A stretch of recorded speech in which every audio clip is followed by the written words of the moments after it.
Today we're going to show you how to install plumbing into a ThermaSteel panel. First thing we're going to do is take a hot knife and cut out the channel. This can also be done mechanically with a pocket knife or something similar.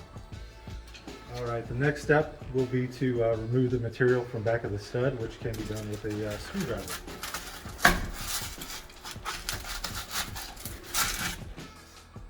Alright, now we want to cut out a little extra piece to make the pipe easier to fit into place.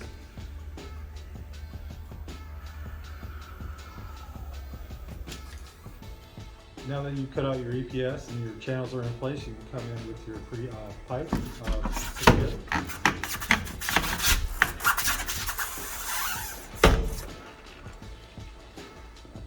Now you come in with your saved material, and what you want to do is put that back in place, then seal it up with expandable foam. Alright, here we have our channels cleared. Our EPS has been removed from behind the stud, and we are going to insert our piping.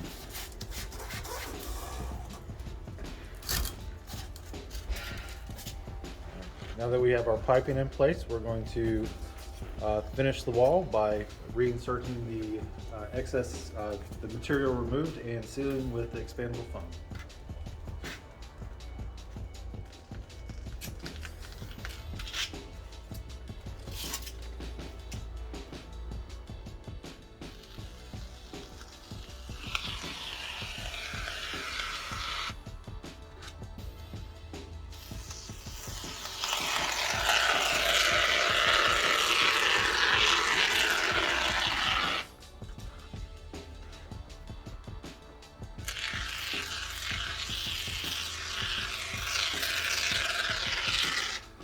This is what we recommend. This is a DuPont EnerFoam. Works very well.